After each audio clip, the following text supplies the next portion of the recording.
বাসায় আজকে আমি মজার মজার খাবার রান্না করেছি এবং শীতের সিজনে আমাদের বাড়িতে প্রত্যেক বছরই বিভিন্ন ধরনের চুলা বানানো হয়। এখানে এই যে ছোট ছোট মাটির চুলা, বড় মাটির চুলা বানিয়েছে।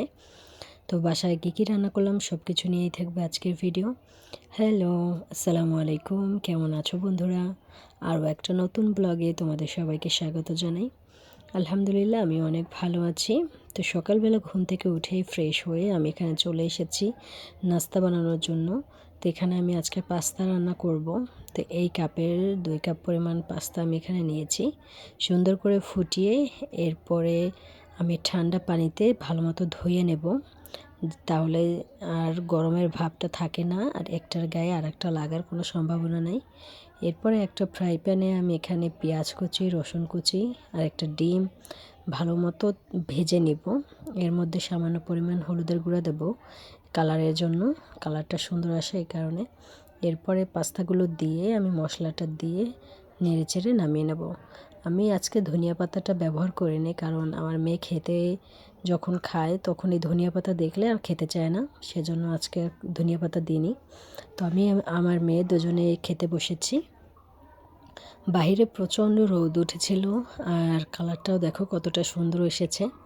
তো খাওয়া দাওয়া শেষ করে কিছুক্ষণ রেস্ট নিয়ে তারপর দেখি আমার বাড়িতে আমার কাকি, আমার সোনামা সবাই মিলে চুলা বানাচ্ছে। এখানে অনেকগুলো চুলা বানানো হয়েছে। এই চুলাগুলোর নাম হচ্ছে আগলা চুলা। এটা হচ্ছে আগলা চুলা। আর নৌকা চুলা, সরা বানিয়েছে, আর অনেক ধরনের জিনিসপত্র এখানে বানিয়েছে। আর এই যে দেখো ছোট্ট একটা চুলা বানিয়েছে খেলার জন্য। আমার মেয়ে তো চুলাটা দেখে খুবই খুশি হয়ে গিয়েছে। আমার মেয়ের জন্য আরও একটা চুলা বানিয়েছে। তো এখন এই চুলাগুলো বানিয়ে রোদে শুকাতে দিয়েছে। এরপরে চলে এসেছি রান্নাবান্নার জন্য। আজকে কী রান্না করব সেজন্য। তো এখানে কবুতরের জবাই করা হচ্ছিল, কবুতরের মাংস রান্না করব আর মাছ ভাজবো। তো এই তো কবুতরের মাংস রান্না করার জন্য কবুতর ধরে নিয়ে এসেছে, এরপর এগুলো জবাই করে নিচ্ছে আর আমি রান্নাবান্নার সব কিছু গুছিয়ে নিচ্ছি, কারণ কিছুক্ষণের মধ্যেই রান্নাবান্না বসাতে হবে। তো এই তো আমার সব কিছু কেটে কুটে পরিষ্কার করে ধুয়ে টুয়ে নিয়ে একবারে চলে এসেছি। আমি সবসময় রান্না করার প্রথমেই আগে সব কিছু গুছিয়ে নিই, কারণ গুছিয়ে নিয়ে রান্না করতে কিন্তু বেশি সময় লাগে না। আর রান্না করা গুছানো দুটো একসাথে করতে গেলে অনেক প্যারা হয়ে যায়। আর যেহেতু আমি পাতা দিয়ে রান্না করছি, এই কারণে সব কিছু গুছিয়ে নিয়ে তারপর রান্নাঘরে আসা দরকার। কারণ পাতা দিয়ে রান্না করলে গুছাবো না আমি পাতা দিয়ে জাল দেব, সেই প্যারাটা থেকে যায়। তো যাই হোক, এই তো আমি এখন মাছের মধ্যে মশলাটা মাখিয়ে নিচ্ছি। এখানে পরিমাণ মতো আমি লবণ আর হলুদের গুঁড়া দিয়ে মাছটা মেখে নিয়েছি। এখন আমি এটা তেলে ভেজে নেব। আর আমি আজকে সরিষার তেল দিয়ে রান্না করছি, যার কারণে একটু এরকমের গেজা গেজা ভাব হয়েছে। সয়াবিন তেলটা শেষ হয়ে গিয়েছে হঠাৎ করে দেখি, এজন্য সরিষার তেল দিয়ে আজকে রান্না করা। তো দেখি সরিষার তেল দিয়ে রান্না করা খাবারটা কেমন মজা লাগে। তো এই তো আমরা সবসময় সয়াবিন তেল দিয়ে রান্না করতেই অভ্যস্ত, সরিষার তেল দিয়ে এইভাবে রান্না করা হয়নি কখনো। তো আজকেই প্রথম রান্না করছি আমি, দেখি কেমন হয়। তো যাই হোক, মাছটা আমার সুন্দর করে তেলে ভাজা হয়ে গিয়েছে। আমি উল্টে পাল্টে নিচ্ছি, সুন্দর করে কড়া করে ভেজে নিব। আমি বরাবরই মাছগুলো একটু আগে তেলে ভেজে তারপরে রান্না করি, আমার কাছে এইভাবে খেতেই ভালো লাগে। এই তো এখন মশলাটা এখানে কষিয়ে নিচ্ছি, হলুদ, মরিচ, লবণ আর অল্প একটু জিরা আমি বেটে দিয়েছিলাম। এখন মশলাটা ভালো মতো কষিয়ে মাছটা রান্না করে নেব।